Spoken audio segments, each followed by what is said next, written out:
ఆహ్, Lode Runner దాంట్లో మనం ఒక స్క్రిప్ట్ ఎలా రికార్డ్ చేసామో చూద్దాం. ఫస్ట్ మనం ఏం చేయాలంటే లోడ్ రన్నర్ అప్లికేషన్ ఇన్‌స్టాల్ చేసుకోవాలి.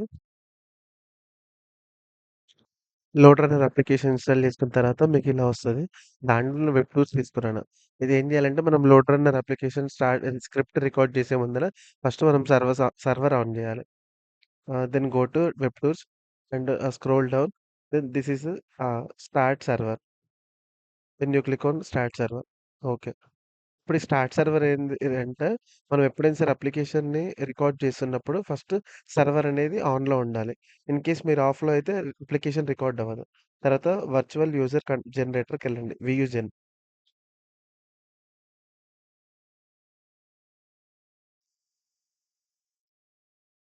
ఇది టైమ్ టేకెన్ తీసుకుంటది.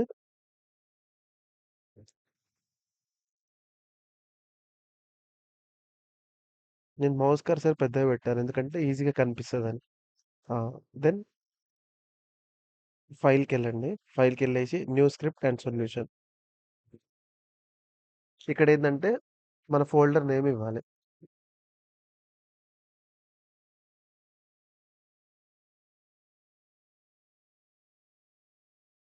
నేను ఈ నేమ్ ఇచ్చా ఫోల్డర్ నేమ్. Then create. దాంట్లో మీరు సింగిల్ ప్రోటోకాల్ యూజ్ చేసుకోవాలి. అండ్ హెచ్‌టిటిపి వెబ్ యూజ్ చేసుకోవాలి. తర్వాత ఇలా ఓపెన్ అయితది. అయ్యాక మీకిక్కడ డిఫరెంట్ టైప్ ఆఫ్ టూల్స్ ఉంటాయి. దాంట్లో ఇది రికార్డ్ తీసుకోండి. రికార్డ్. మీరు నార్మల్‌గా మౌస్ కర్సర్ అక్కడ తీసుకెళ్తే కనిపిస్తాయి ఇవన్నీ. ఏమేమి ఆప్షన్స్ అని. తర్వాత ఇదేంటంటే రికార్డ్ వెబ్ బ్రౌజర్. ఒకవేళ మీకు కాకుండా ఇంకా వేరేదైనా యూజ్ చేసుకోవచ్చు. నేను వెబ్ బ్రౌజర్ యూజ్ చేశా. తర్వాత ఇదేంటిది అప్లికేషన్ దేంట్లో ఇవ్వాలంటే క్రోమా లేకపోతే మైక్రోసాఫ్ట్ ఎడ్జా. నేను ఎడ్జ్ పెట్టుకున్నాను. తర్వాత ఇప్పుడు మన మెయిన్ అప్లికేషన్ యూఆర్ఎల్ ఏందంటే అది డెవలపర్స్ ప్రొవైడ్ చేస్తారు మనకి. మనకి ఏ అప్లికేషన్ మీదైతే స్క్రిప్ట్ రికార్డ్ చేయాలనుకుంటామో అక్కడ ఈ యూఆర్ఎల్ పేస్ట్ చేయాలి. నేను ఇక్కడ వెబ్ టూల్స్ అని ఒకటి అప్లికేషన్ ఉంటే దాంట్లో చేస్తున్నాను. తర్వాత ఇవన్నీ డిఫాల్ట్ అంతే ఉంటాయి. స్టార్ట్ రికార్డింగ్ కొట్టండి. ఓకే. మళ్ళీ మనం ఎప్పుడైతే ఇప్పుడు మనం సపోజ్ మీరు ఏం పెట్టారు? మైక్రోసాఫ్ట్ ఎడ్జ్ అని పెట్టారు కదా! మైక్రోసాఫ్ట్ ఎడ్జ్ అని పెట్టినప్పుడు మనం ఏం చేయాలంటే ఆ మైక్రోసాఫ్ట్ ఎడ్జ్‌లో ఏమైనా బ్రౌజింగ్ ఉంటే అవన్నీ తీసేయాలి ట్యాబ్స్ గిట్లా. చూడండి. ఇక్కడ రికార్డింగ్ ఈవెంట్స్ అని ఉంటది. ఇది మనది ఎప్పుడైతే రన్ అవ్వడం స్టార్ట్ అవుద్దో ఇది కూడా సెకండ్స్ పెరుగుతూ ఉంటాయి. ఈవెంట్స్ రన్ అవుతూ ఉంటాయి.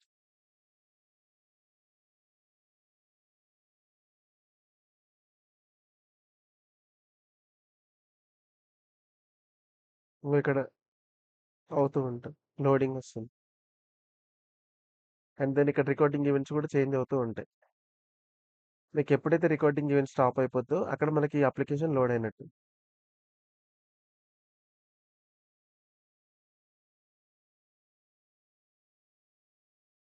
ఇది చాలా పేషెన్సీగా ఉండాలి.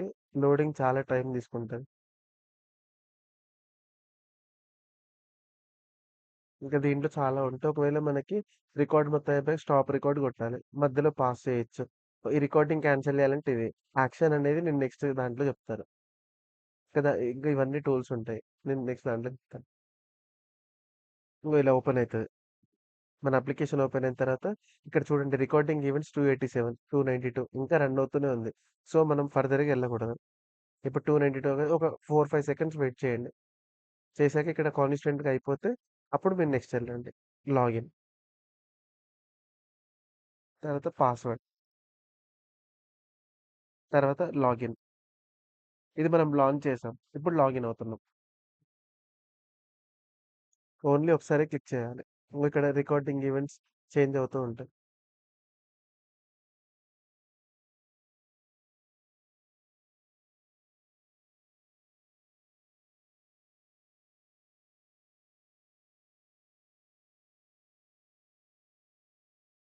ఇట్లా అయిపోయాక ఇలా వచ్చి లాగిన్ అయింది. ఇప్పుడు సపోజ్ మనం దీంట్లో ఇంకొకటి తీసుకుందాం. సరే నేను డైరెక్ట్ సైన్ జస్ట్ ఇంకొకటి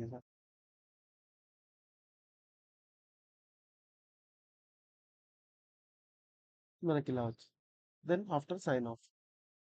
జస్ట్ మనకి ఇదేంటంటే స్క్రిప్ట్‌ని రికార్డ్ చేయడానికి.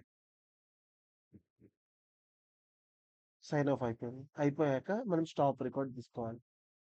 స్టాప్. అంటే ఇప్పుడు మీరు ఏం చేయకుండా డైరెక్ట్ మనకి స్క్రిప్ట్‌లోకి వెళ్ళిపోతుంది.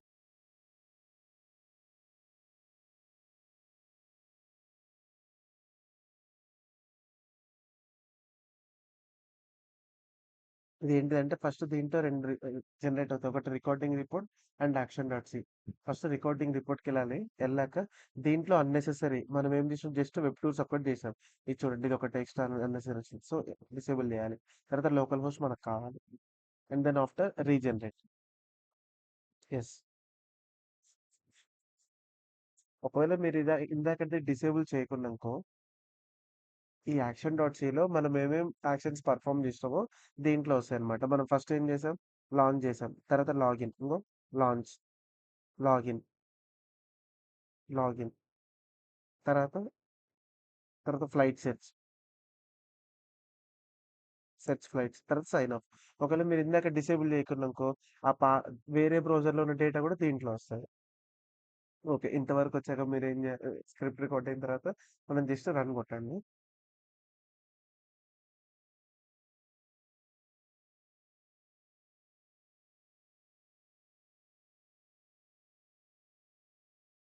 కెళ్ళేసరికి రన్ టైమ్ వ్యూవర్ అని ఉంటది.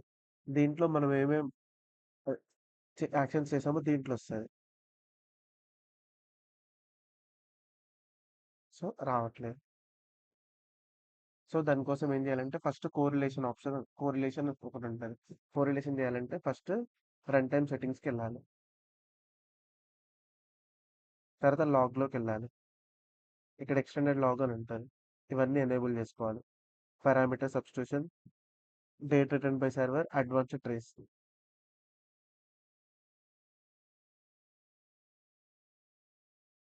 Action dot C. దీంట్లో మనం ఫస్ట్ ఏం చేయాలంటే డైనమిక్ వాల్యూని ఫైండ్ ఔట్ చేయాలి. డైనమిక్ వాల్యూ ఏందంటే 3 కండిషన్స్ ఉంటాయి డైనమిక్ వాల్యూకి. ఒకటేమో greater than or equal to 4 అంటే 4 లెటర్స్ కంటే పెద్దగుండాలి. తర్వాత dynamic value it is not మీనింగ్‌ఫుల్ అంటే డైనమిక్ వాల్యూ ఏందంటే ఒక మీనింగ్‌ఫుల్ కాకుండా ఉండాలి. తర్వాత ఇట్ స్టాటిక్ అండ్ డైనమిక్ ఉండాలి. అయితే మనం ఈ స్క్రిప్ట్ మొత్తం చూస్తే చూడండి. మనకిక్కడ ఒకటొస్తది. ఇది కంపారిజన్ టూల్ ఇంకోటుంటది. దాని తర్వాత నెక్స్ట్ దాంట్లో చెప్తాను. ఇప్పుడు దీంట్లో చూస్తే మీకేంటంటే డైనమిక్ వాల్యూ చూడండి. ఇంకా మీకేదైనా తెలియకుండా ఏమైనా ఉందా చూడండి. సో, ఇది డైనమిక్ వాల్యూ.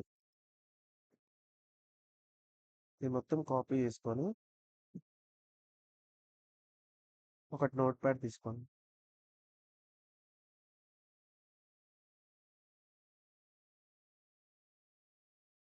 దీంట్లో పేస్ట్ చేసుకోండి. ఓకే. ఈ నోట్‌ప్యాడ్ తీసుకున్న తర్వాత రన్ టైమింగ్ సెట్టింగ్స్‌లోకెళ్ళాక అవి ఎక్స్టెండెడ్ లాగ్‌లో మీరు అవన్నీ ఎనేబుల్ చేయండి. చేశాక అవుట్‌పుట్ అని ఉంటది. అవుట్‌పుట్‌లోకెళ్ళేసి ఈ కోడ్ జనరేషన్ లాగ్ పెట్టుకోవాలి. తర్వాత ఈ సెర్చ్ దాంట్లో డైనమిక్ వాల్యూ కాపీ చేయాలి. కంట్రోల్ హోమ్ కొట్టేసి స్టార్టింగ్ కర్సర్ పెట్టుకోవాలి. Then next. ఇక డైనమిక్ వాల్యూ వచ్చిందా? యెస్. ఇట్లా డైనమిక్ వాల్యూ వస్తే ఓకే అన్నట్టు. లేకపోతే మీదేమైనా రాంగ్ చేసినట్టు. సో, ఇప్పుడు ఇది మొత్తం మీరు కాపీ చేసుకోండి. ఈ ప్యాడ్‌లో సేవ్ చేసుకోండి. ఇక్కడి నుంచి మనం ఏం చేయాలంటే నార్మల్‌గా డైనమిక్ కోరిలేషన్ చేసేటప్పుడు ఒక ఫంక్షన్ ఉంటది. అదేంటంటే రైట్ సేవ్ పరం ఈఎక్స్ ఫంక్షన్. దాంట్లో ఏందంటే ఒకటి 1, 2, 3 లాస్ట్. ఇప్పుడు మనకి పారామీటర్స్ అన్నీ కావాలి. దీంట్లో ఏందంటే పరం నేమ్ ఉంటది.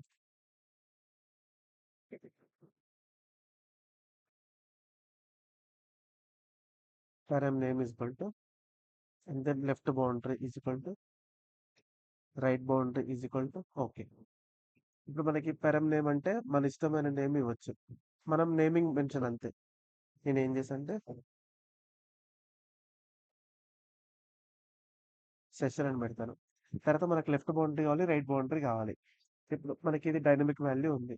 ఈ డైనమిక్ వాల్యూ నుంచి అయితే డైనమిక్ వాల్యూ ఏందంటే ఇప్పుడు ఇన్వర్టెడ్ కామాస్ ఉందా? మనకి వాల్యూ అనేది ఒక మీనింగ్‌ఫుల్. సో, మనకది కండిషన్ అవ్వలేదు. తర్వాత నంబర్. తర్వాత ఇది ఈ హెచ్‌డివి ఇది మనకు అర్థం కాకుండా ఉంది కాబట్టి సో, ఇదంతా డైనమిక్ వాల్యూ అవుతది.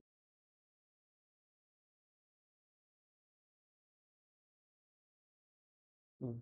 తర్వాత ఈ డైనమిక్ వాల్యూ నుంచి లెఫ్ట్ బౌండరీ తీసుకోవాలి. లెఫ్ట్ బౌండరీ అంటే 1 తర్వాత వస్తది కాబట్టి, ఇక్కడి నుంచి మన ఇష్టం ఉన్నంత తీసుకోవచ్చు. బట్ నేను ఇక్కడ వాల్యూ దాకా తీసుకుంటాను. ఇదేంటిది ఎల్బీ అవుతది. తర్వాత రైట్ బౌండరీ కావాలి. రైట్ బౌండరీ అంటే ఏంటిది? ఇది వస్తది. ఇప్పుడు మనం ఇది చేయాలన్నమాట. ఈ పెరమ్ నేమ్ వచ్చేసింది. లెఫ్ట్ బౌండరీలో ఈ వాల్యూని కాపీ చేయాలి.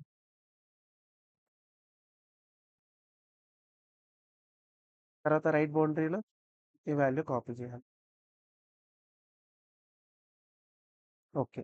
అయితే ఇప్పుడు మనకి ఇట్లా ఇన్వర్టెడ్ కామర్స్ లోపల ఉంటే అది కామెంట్ లాగా కనిపిస్తది. వస్తది. సో, మన కామెంట్ కాదు కాబట్టి మనకి ఎక్కడైతే ఇన్వర్టెడ్ కామర్స్ ఉందో అక్కడ ఎస్కేప్ బటన్ ఇవ్వాలి. Escape, escape. ఓకే. ఇంతవరకు అయిపోయింది. తర్వాత ఇప్పుడు మనం ఈ ఫంక్షన్ రాసాం. అసలు ఈ ఫంక్షన్ ఎక్కడ రాయాలో మనకు తెలీదు. సో, దీంట్లోకెళ్ళేసేయండి. ఇప్పుడు మనకి లెఫ్ట్ బౌండరీ వచ్చింది కాబట్టి లెఫ్ట్ బౌండరీని కాపీ చేయండి.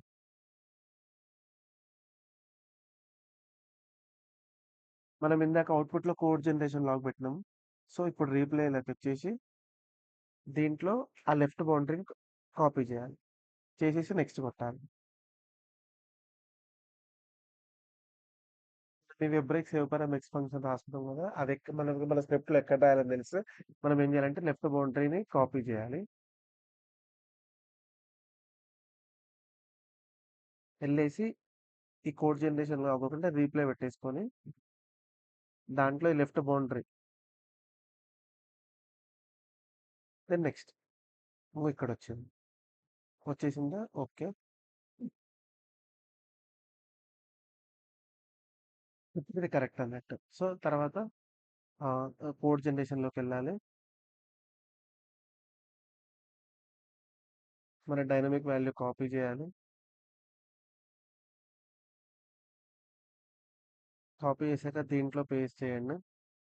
తర్వాత కంట్రోల్ హోమ్ బటన్ ఫస్ట్‌లో పెట్టేసి నెక్స్ట్ కొట్టండి. సో, ఇదొచ్చేసింది.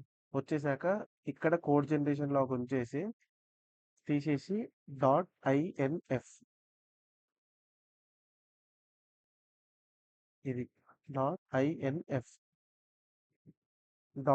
ఫంక్షన్ యూజ్ చేసి మనం కోడ్ రిలీజ్ చేస్తాం. ఫంక్షన్ యూజ్ చేసి సారీ ఫంక్షన్ యూజ్ చేస్తే మనం మీకు ఇందాక రాసిన ఫంక్షన్ ఎక్కడ రాయాలో ఇది డిస్‌ప్లే చేస్తదనమాట. నెక్స్ట్ ఇంగో చూడండి. ఇవన్నీ పారామీటర్స్ ఉంటాయి. లాగిన్ డాట్ పీఎల్‌లో అయితే స్నాప్‌షాట్ టీ2 మనం ఇక్కడ .inf ఇచ్చిన తర్వాత స్నాప్‌షాట్ టీ2 ఉంది కదా! మనం ఇందాక రాసిన వెబ్ బ్రేక్ సేవ్ ఫర్ ఫంక్షన్‌ని టీ2 ఫంక్షన్ పైన రాయాలి.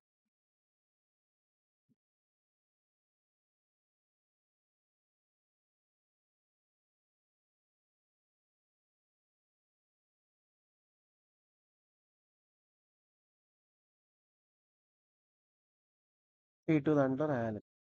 Then go to action dot C.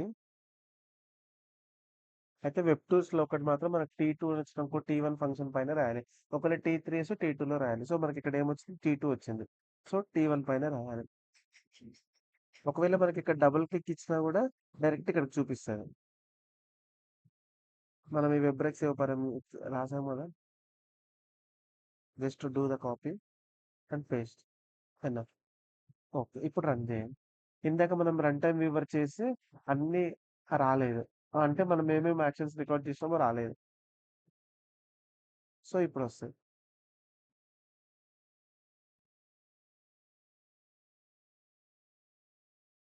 ఇప్పుడు కూడా రాలేదు. ఎందుకంటే చెప్తా.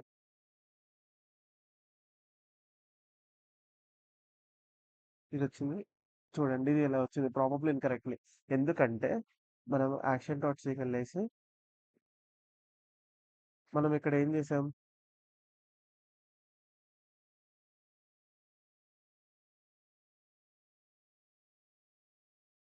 ఇక్కడ ఏం చేసాం? ఇంకోటి పారామ్ నేమ్ సెషన్ అని రాసాం. ఈ సెషన్ అనేది కాపీ చేసుకొని మనం ఇందాక ఈ వాల్యూలో ఈ డైనమిక్ వాల్యూ ఉందా? దాన్ని తీసేసి కర్లీ బ్రేస్‌లో పెట్టేసి పేస్ట్. ఇప్పుడు రన్ చేయండి వస్తది.